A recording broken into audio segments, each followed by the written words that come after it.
Today, I'll show you how I bought these two houses for only $14,000. Welcome back, everyone, to my monthly webinar update to show you the exact step-by-step. Actually, there's 7 baby steps that you can buy your first investment property for only 5%. And especially in today, I would like to share with you one of the real-life experience, my own experience in buying houses, investment property. Especially these are the 2 houses that I bought for only 14,000 out of pocket. All right, let's dive right into it. All right, the first step, if you already follow, the first step is actually save up for $1,000. And you may ask, King, why is 1,000, right? Because that money is not much, and that's not going to be enough for you to buy a house or anything. But the reason why we stick with 1,000 is that is a start for you, because owning a house requires a lot of responsibilities, and you have to maintain the house. You have to pay for electric bill, you have to pay for utilities bill, all the repairs needed for the house, you have to pay for that. So if you don't have a financial skills, a strong financial skill, it's going to be really difficult, really challenging for you to buy a house. So that's the reason why step number 1 is to save up 1,000 so that you can feel, so that it creates the confidence in your mindset, in your mindset, in your thinking, so that you can be ready for the next bigger step. All right. So that's $1,000 is important for that. The other step, the second step that you have to do is to pay off the bad debt. Okay. So the bad debt is something that when you borrow, you have to pay more than what you borrow. For example, a credit card, right? So if you don't pay the credit card on time, you're going to be charged an interest. Okay, that interest is actually the money, your own money you have to pay. So on top, for example, if you go buy a house, a clothes, okay, a shirt, a pants, for example, use a credit card, grocery to use a credit card, right, for 1,000. Then if you don't pay off the entire 1,000, you have to be charged like 20-something% interest rate. Okay, so that additional money is the cost. So those debt is considered bad debt. Good debt, in the other hand, is something that making you money. All right, so the debt that gives you more money.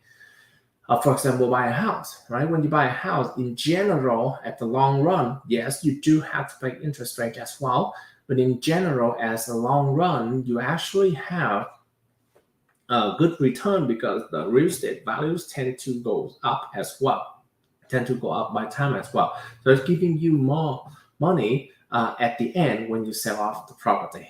Okay, so that's what I mean by bad debt versus good debt. Okay, for the bad debt, you do want to pay it off. It's mainly for 2 reasons. Number one is continue with step number. The reason number 1 is continue with step number 1 is that it's actually create momentum for you. Okay, now you already save up 1,000. You're gonna pay. You're gonna become because you're negative, right? When you have a debt, you negative money.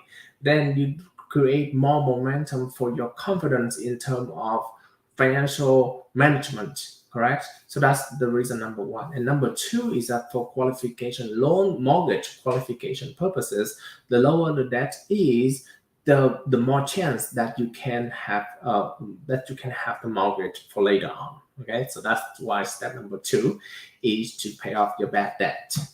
And step number 3 is save up for 5% down. Okay, only 5% down is needed. And some of you may down like. In fact, I mean, if you want to do 3 or 3.5%, okay, you can do that as well.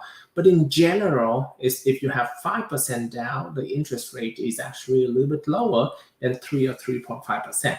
That's the reason why I recommend you to have at least 5% to be able to make it as a down payment. Okay, now you're not gonna go by somebody may ask you, okay, 5% is how much long? How do I know how much to save up? And that is the great conversation. That is a great question that you should have a conversation with your agent. Okay, you can always call them and ask, hey, I am potentially interested in buying a house in this cities, in this area.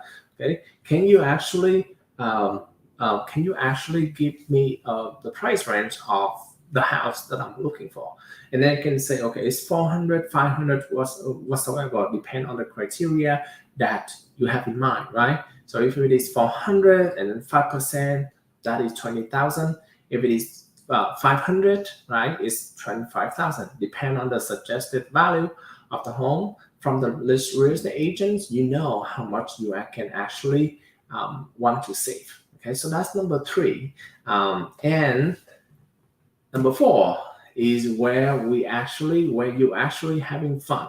Okay, and step 1, 2, 3 is the exact steps that I follow before doing this. Okay, before coming to this step. Now I do, just fully transparent. Back then, I didn't pay off all of my bad debts because I didn't have these guidance yet. Okay, I still have student loans. Okay, but I think student loan is still acceptable, even though it requires you to pay interest on those, right?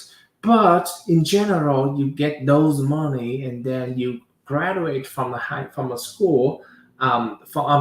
Graduate from a school. So you growing your potential. So it's technically giving you for that money, right? But anyhow, I didn't pay off the entire all of my debt at that time just because I didn't have this guidance. Had I do that, I may be able to qualify even more. But anyhow, I bought this primary home right here with only $14,000 down around that time. Okay. So this is the primary home, and somebody may ask, Long, you tell me that you are going to do some investment, buy some investment home rather than primary home. Yes, we will. Okay, because this is only step number 4, right? There's 3 more steps that you have to complete. The reason why I always recommend newer investor to actually buy a primary home first is because you don't have any experience with the buying process. So you don't even know what it looks like.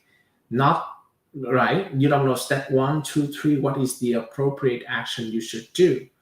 And now if you want to add the investment home on top of the home of a house, right, it's going to be even more complicated because at that time you have to think about whether you have a good return on investment or not. So that's a lot of thinking. Okay, and number 3, the obvious reason if you don't have a lot of capital at this time, you focus on low capital investment, right? $14,000, 5%. Okay, so you don't have a lot of down payment. You don't have a capital when you started. So buying a primary home will allow you to buy a house at a lower 5%, 3.5%, 3% down payment. Okay, rather than 20% for investment home. That's the reason why step number 4, you're gonna focus on buying a primary home. Upon finding a primary home, keep in mind that step number 5, you're gonna share one of the room. Okay, so you have to find a house that potentially you can share one of the room, or if someone is not comfortable with sharing the same living area, you can actually share the casita or get separate bedroom. You can find a property with those feature as well. Or if you are not comfortable at all, don't worry about step 5, right? Because that doesn't mean that it forced this 7th step become useless. Okay, if you can do step 5, it's actually a more advantage for you because on the monthly basis you get additional income to pay your mortgage. Okay, if you don't, that's fine. Just work harder outside of the house, right? And then pay additional for the mortgage. Okay, this picture that you see right here is an Airbnb room that we did actually. And then we have a really good income back then because it's very close to State Farm Stadium, so there's a lot of people interested in coming into the area. Okay, so that's step number 5. You share a room, find additional to do what? to do step number 6. After a long time, and then at the same time you save up on the side with all the income, and then maybe a year or two. This is what we did with the property in Glendale. After 2 years, maybe after 3 years of living in the house, I am able to refinance, cash out the total amount of $90,000. Okay, $90,000 from the equity of my house. Okay, and I can use that for the step 7. But before we go to step 7, let's think about this.